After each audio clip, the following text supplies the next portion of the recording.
Jai Mata Di. Today we are going to talk about Paradise Lost by John Milton. Paradise Lost, that means paradise heaven, like heaven or lost. That means ये जो John Milton की epic pome है जो कि blank verse में लिखी गई है, और इसमें मेनली ये बताया गया है कि किस तरीके से इसमें बाइबलिकल स्टोरी है कि किस तरीके से फॉल ऑफ मैन होता है, कि जो सबसे पहले जो आदमी और औरत बनाए गए थे उनकी टेम्पटेशन कैसे होती हैं, उसके बाद में वो किस तरीके से उनको गार्डन ऑफ ईडन से निकाला जाता है, ये स्टोरी है। And this book was published in 1674, and इसमें जो 12 बुक्स हैं, मतलब काफ़ी बड़ा है ये। जो पैराडाइज लॉस्ट है ये काफ़ी एपिक बड़ी पोम है, एपिक पोम है, और ये ब्लैंक वर्स में लिखी गई है। तो शुरू करते हैं इसकी जो स्टोरी है कि इसमें किस तरीके से क्या चीज़ें होती हैं। ये जो एपिक पोम है ये इन मीडियास रेस टेक्निक में लिखी गई है, उस ट्रेडिशन को फॉलो करती है। दैट मीन्स कि इसमें है ना, जो स्टोरी है पहले बैकग्राउंड से शुरू होती है, मतलब बीच बीच में कई बार बीच से शुरू होती है, फिर पीछे के हिस्से बताए जाते हैं। इन द सेम मैनर इसमें भी होता है। सो शुरू करते हैं इसकी जो स्टोरी है। उससे पहले हम देख लेते हैं कैरेक्टर्स आपके सुने हुए होंगे, फिर भी हम एक बार फटाफट देख लेते हैं इनको। कि गॉड ऑफ फादर जो हम सब जानते हैं, जिसने वर्ल्ड क्रिएट किया है, जिनके बेटे जीसस क्राइस्ट हैं, तो God of son Jesus Christ हैं। और सब जानते हैं कि जैसा कहा जाता है, बाइबल में लिखा हुआ है कि जो मैनकाइंड के सिंस हैं उनको पे करने के लिए उन्होंने खुद को सेक्रीफाइस किया था। एडम एंड ईव जो first, that means first human जो है वो एडम है, दैट मीन्स मेल, और फर्स्ट फीमेल जो है वो ईव होती है, जो कि क्रिएट किया है गॉड ने। तो जो ईव है वो एडम की रिब से बनाई गई होती है, क्योंकि एडम ही उसके लिए कहता है कि मतलब वो बोर हो रहा है तो उसको भी एक कंपेनियन की ज़रूरत है, तो ईव को बनाया जाता है उसकी रिब से। सो और ये किस तरीके से बाद में फ्रूट खाते हैं, कौन सा फ्रूट खाते हैं ये भी हम देखेंगे कि किस तरीके से ये फ्रूट ऑफ नॉलेज खाते हैं और कैसे क्या होता है। सैटर्न जो है, जो कि पहले लूसीफर इसका नाम होता है जब ये हेवन में रह रहा होता है, और फिर उसके बाद में ये जो है ये गॉड के साथ में रिबल कर देता है, और उसके बाद में इसको हेल में फेंक दिया जाता है। और ये सारे मतलब सैटर्न जो है वो सब जो रिबेलियस एंजल्स हैं उनका हेड है। सो आप सैटर्न या फिर लूसीफर कह सकते हो इसको। बेल्जिबुब जो है ये सैटर्न का सेकंड इन कमांड है, दैट मीन्स उसका राइट हैंड है। आप ये कह सकते हो कि सिन जो है वो सैटर्न की डॉटर है, और ये गेट्स हेल के गेट को गार्ड करती है। डेथ भी हेल के गेट को गार्ड करता है, और ये सैटर्न का बेटा है जो कि उसकी बेटी सिन से हुआ है। दैट मीन्स कि सैटर्न और सिन से पैदा हुआ बेटा है ये डेथ। सो गैब्रियल जो है वो एक आर्कएंगल है। आर्कएंगल का मतलब है कि ये प्रधान देवदूत है, मतलब जो बड़े देवदूतों में से एक है, हेवन के आर्कएंगल्स में से एक है, जो कि गार्डन ऑफ ईडन के गार्ड का काम करता है। राफेल जो है ये भी एक प्रधान देवदूत है, और ये गॉड के मैसेंजर का काम करता है। सो इस तरीके से नेक्स्ट है यूरियल। यूरियल भी एक एंजल ही है, और जो कि प्लेनेट अर्थ को गार्ड करता है। एब्डियल जो है वो पहले तो ये सैटर्न की साइड में होता है, रिबेल कर देता है गॉड के खिलाफ, बाद में ये गॉड के पास वापस आ जाता है। तो यहाँ पे जब गलती का एहसास होता है और इंसान सॉरी किस तरीके से बोलता है और भगवान माफ भी कर देते हैं, इसका बहुत अच्छा यहाँ पे ये एग्जाम्पल है एब्डियल। माइकल जो है वो सारे आर्कएंगल्स का चीफ है। सो शुरू करते हैं हमारी स्टोरी। तो मिल्टन जो है वो पैराडाइज लॉस्ट को शुरू करने से पहले वो जो है सबको बुलाता है, हेवनली म्यूज को बुलाता है कि वो उनकी हेल्प करें इस स्टोरी को लिखने में। यहाँ पे जो पैराडाइज लॉस्ट है तो उसमें एडम और ईव को बताता है कि किस तरीके से उनकी डिसओबीडियंस की वजह से उनका जो है गार्डन ऑफ ईडन से उनको निकाल दिया गया। और उसके बाद में गॉड के पहले क्या ह्यूमन काइंड के लिए प्लान्स होते हैं और किस तरीके से डिसओबीडियंस का शिकार होते हैं एडम एंड ईव, मतलब ये दोनों उनको फॉलो नहीं करते हैं। सो यहाँ पे स्टार्ट होता है कि ये किस वजह से होता है, सैटर्न की वजह से। क्योंकि सैटर्न जो होता है और उसके साथ के और भी रिबल एंजल्स जो होते हैं वो क्या वो सारे हेल में रह रहे होते हैं। तो वो क्या करते हैं कि वो खुद को लैंड पे ले जाने के लिए, जहाँ पे कि वो देख रहे हैं कि कोई एक अलग सी जगह, जो दैट मीन्स वो कैपिटल बनाना चाहते थे, हेल की एक कैपिटल बनाते हैं जिसका नाम होता है पेंडेमोनियम। तो पेंडेमोनियम में वो क्या करते हैं, अपनी मीटिंग्स वगैरह करते हैं। तो ये एक मीटिंग प्लेस है उनका, सैटर्न्स का पेंडेमोनियम नाम का। उसके बाद में वहां पे क्या होते हैं कि सारे रिबेल एंजल्स जो होते हैं इकट्ठा होते हैं और वो डिबेट करते हैं कि गॉड के खिलाफ अनदर वॉर करते हैं। क्योंकि पहले उन्होंने वॉर की थी, उसका रिजल्ट तो ये निकला था कि वो हेल में पहुंच गए थे। अब वो वापस से प्लान करते रहते हैं कि किस तरीके से गॉड को नीचा दिखाया जा सकता है। बेल्जेबब जो है वो एक मतलब सैटर्न का ही सेकंड इन कमांड है। और बेल्जिबब सजेस्ट करता है कि मतलब उनको ये करना चाहिए कि गॉड ने जो इतनी बिलव्ड नई क्रिएशन जो बनाई है अपनी, उसको है ना करप्ट करना चाहिए, जो कि ह्यूमन काइंड है, दैट मीन्स कि एडम और ईव को जो बनाया है। सैटर्न जो होता है वो इस पे एग्री हो जाता है और वो कहता है कि हाँ ठीक है, अब यही काम करते हैं अपन जो गॉड के जो क्रिएशन है उसको करप्ट करते हैं। सो वो जैसे ही हेल से निकलने की कोशिश करते हैं, सो उनको गेट पे सिन एंड डेथ मिलते हैं। सिन और डेथ जो हैं ये जैसा कि मैंने बताया हेल के गेट को गार्ड करते हैं। सो वो एक ब्रिज बनाते हैं हेल से और अर्थ के बीच में, क्योंकि उनको अर्थ पे जाना है ताकि ह्यूमन काइंड को करप्ट कर सके। तो हेवन में गॉड क्या होता है कि वो सब कुछ देख रहा है कि किस तरीके सैटन जो है किस तरीके से ह्यूमन काइंड को करप्ट करने की कोशिश में लगे हुए हैं, या फिर वहां पे जाने की कोशिश कर रहे हैं, और वो जो भी है वो बुराई काम करेंगे। गॉड ऑर्डर देते हैं अपने एंजल्स को कि तुम एक काम करो, कि उनको बताओ, सैटन की इंटेंशंस बताओ। और ये सब कुछ बताने के लिए जो है जीसस क्राइस्ट को बोला जाता है कि तुम्हें उनकी हेल्प करनी चाहिए। तो सैटन जो है वो क्या करता है कि रात को चला जाता है वहां पे और अर्थ को फाइंड आउट कर लेता है। उन्होंने जो ब्रिज बनाया होता है उनके सिन ने और डेथ ने, और वहां से वो अर्थ पे पहुंच जाता है। सो उसको वो खुद को डिस्गाइज कर लेता है, वेश बदल लेता है। और आर्क एंगल जो यूरिल है वो जो कि वहां पे गार्ड है वो नहीं समझ सकता है। बाद में उसे पता चलता है कि ये क्या है, ये तो मतलब धोखा हो गया और किस तरीके से जो शैटन है वो हमारे यहाँ पे पहुंच गया। सो वो यहाँ पे यूरियल उसे देखता है और उसके बाद में सैटर्न क्या करता है कि अर्थ पे पहुंचने के बाद में जैसे ही वहाँ पे अपने वो जो भी चीज़ होती है उसको करने की कोशिश करता है कि मैं किस तरीके से करेक्ट कर सकता हूँ, उसके लिए कुछ सोचता है। सो वो जो है गॉड के अगेंस्ट जो है और क्राइम करने की कोशिश करता है। सैटर्न जो है वो वहां पे पहुंचने के बाद में एक बड़ा सा बर्ड का रूप ले लेता है और उसके बाद में ट्री ऑफ लाइफ में पे बैठ जाता है। और उसके बाद में वहां से यूरियल देखता है कि सैटर्न किस तरीके की जो इंटेंशन लेकर और अर्थ पे पहुंच चुका है। सो वो देखता है कि ये क्या हो रहा है, और वो उनको रोकने की कोशिश करता है कि किस तरीके से उसको, बाकी के एंजल्स को वो ऑर्डर देता है कि उसको ढूंढो, और जो इंट्रूडर है और उसके वो अपने कामों में कामयाब नहीं होना चाहिए। मीनवाइल इस टाइम पे एडम और ईव को दिखाया जाता है। सो वो मतलब वहां पे जो है वहां पे उनको ऐसे बोला जाता है कि वो जो रह रहे हैं जो एडम और ईव की, तुम्हें गॉड के जो ऑर्डर्स हैं उनको मानना है, तुम यहाँ पे आराम से रहो इस गार्डन में।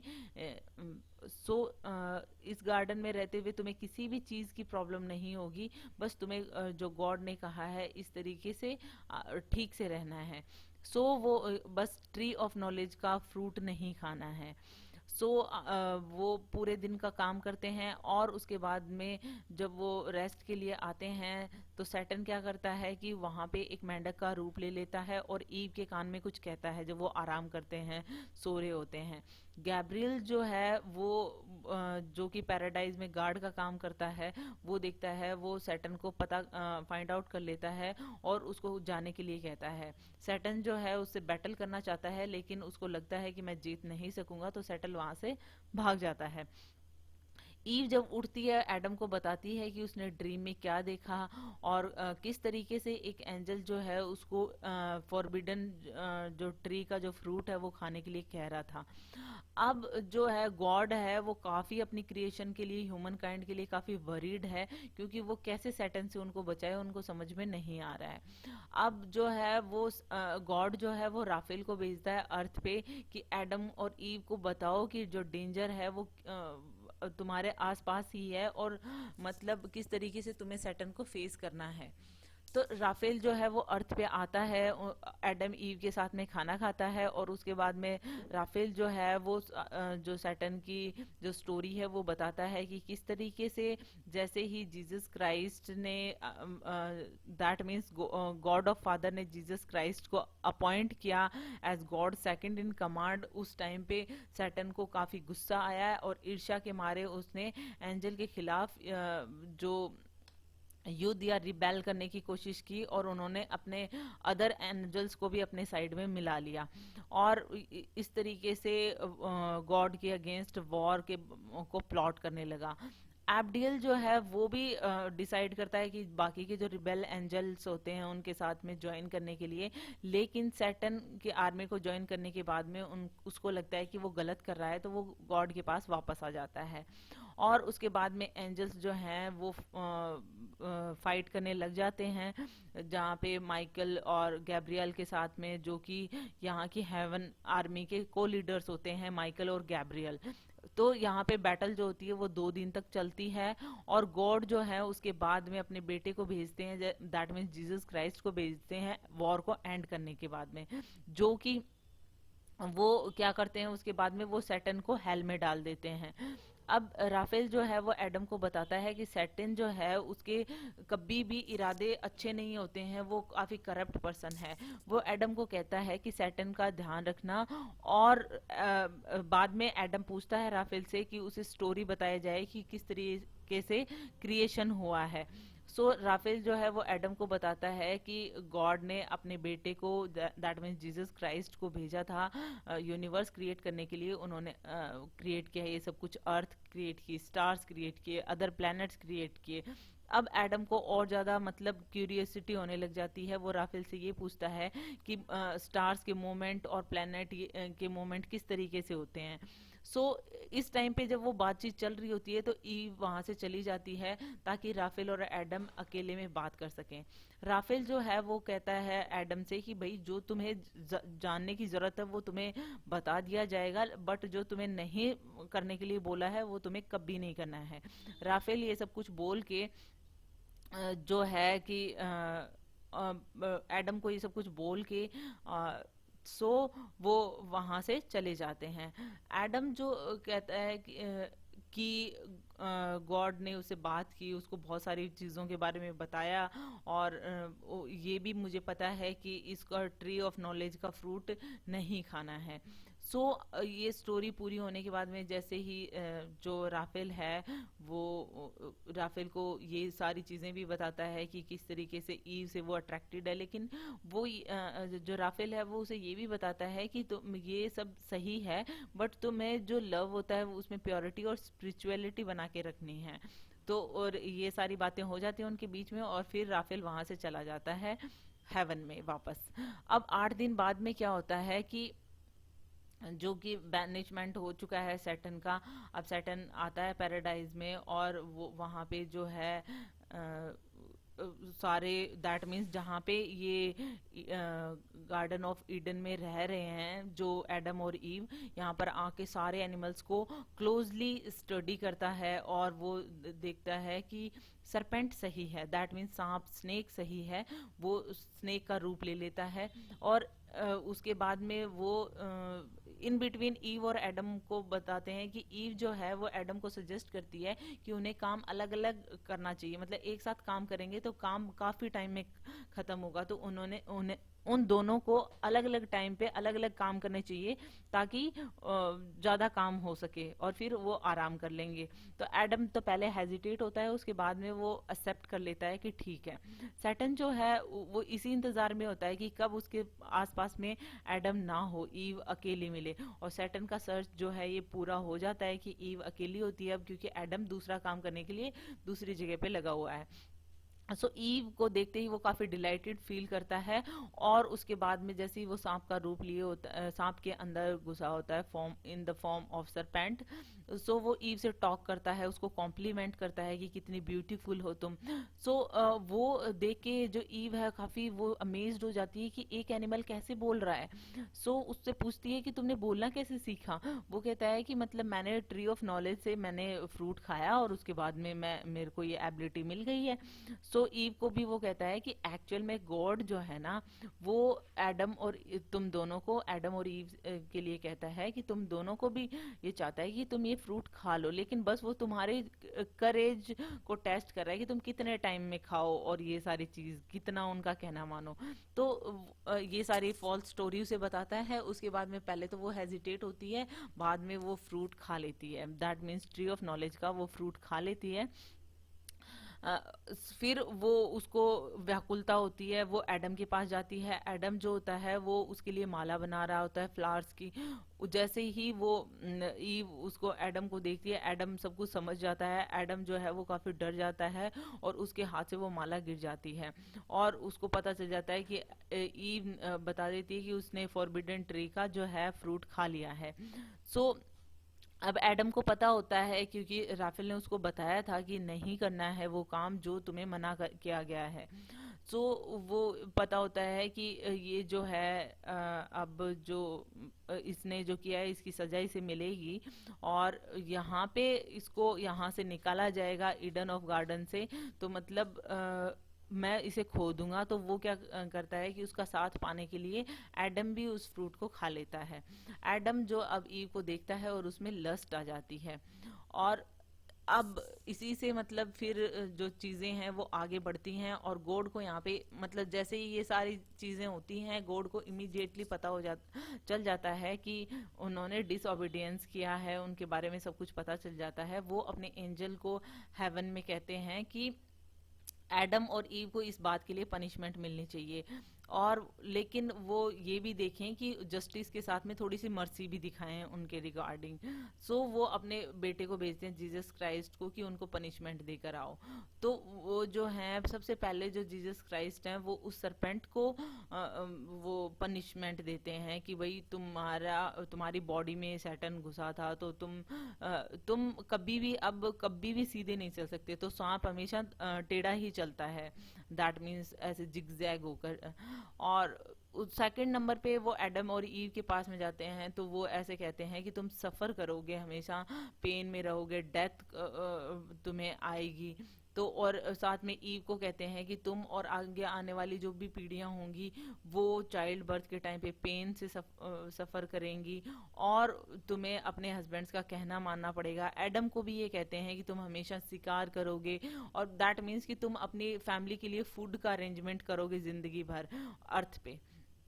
सो सैटर्न जो है मीनवाइल जो है वो ये सारा काम करके कि उसको जो करना था वो तो कर लिया उसने, फिर हेल में जाता है, और वहां पे मतलब सब खुश होते हैं, सारे डेविल्स जो होते हैं वो पैंडेमोनियम में काफी खुश होते हैं अपनी कैपिटल में कि देखो हमने भगवान को हरा दिया, उनको ये लग रहा था। और सिन और डेथ जो है वो उस ब्रिज के थ्रू वो अर्थ पे जाते हैं, और मतलब उनको भी यहाँ पे सजा होती है कि डेथ और सिन जो होते हैं वो भी अर्थ पे पहुंच जाते हैं। यहाँ पे अभी अर्थ पे पाप भी होते हैं, डेथ भी होती है, और उसके बाद में जो डेविल्स होते हैं उनको सबको स्नेक में कन्वर्ट कर दिया गया, और वो हमेशा ऐसे फ्रूट, इमेजिनरी फ्रूट के तक पहुंचने की कोशिश करते हैं जो एक्चुअल में है ही नहीं। और जब वहां पे एक्चुअल में जब पहुंचने ही वाले होते हैं, तो वो डस्ट में कन्वर्ट हो जाता है वो फ्रूट। मतलब इस तरीके की वो चीज़ें उनको एज ए पनिशमेंट मिली थी। अब गॉड जो है वो अपने एंजल को बताते हैं कि अर्थ पे इनको ट्रांसफॉर्म कर दो, मतलब दैट मीन्स ईव और एडम और ईव को, मतलब अब अर्थ उनके लिए प्रिपेयर कर दो, अर्थ पे वो रहेंगे क्योंकि उनका फॉल ऑफ ह्यूमन काइंड हो चुका है। अब ये जो है वो सफ़र करेंगे। जो सीजन जो पहले गार्डन ऑफ ईडन में जो सॉरी जो टेम्परेचर था वो पहले फिक्स था, दैट मीन्स ना ज़्यादा हॉट था ना कोल्ड था। तो उन्होंने सीजन्स बनाने के लिए कहा कि कभी बहुत गर्मी होनी चाहिए, कभी कोई सर्दी होनी चाहिए। दैट मीन्स अर्थ पे हमेशा टेम्परेचर अच्छा नहीं होना चाहिए, क्योंकि एज ए पनिशमेंट एडम और ईव को ये जो चीज़ें दी गई थी। अब एडम और ईव है ना, वो जो सामने आने वाली मुसीबत थी उसको देखकर काफ़ी डरे हुए थे। वो एक दूसरे को ब्लेम कर रहे थे कि तुम ओबीडियंस तुम्हें नहीं करना चाहिए था, और एक दूसरे के ऊपर काफ़ी गुस्सा करते हैं। एक बार गुस्से में एडम ने कह दिया कि गॉड ने तुम्हें क्रिएट ही क्यों किया। ईव कहती है एडम को कि भाई वो उसे ना छोड़े, वो माफ़ी मांगती है कि हम एक दूसरे के साथ सरवाइव कर लेंगे।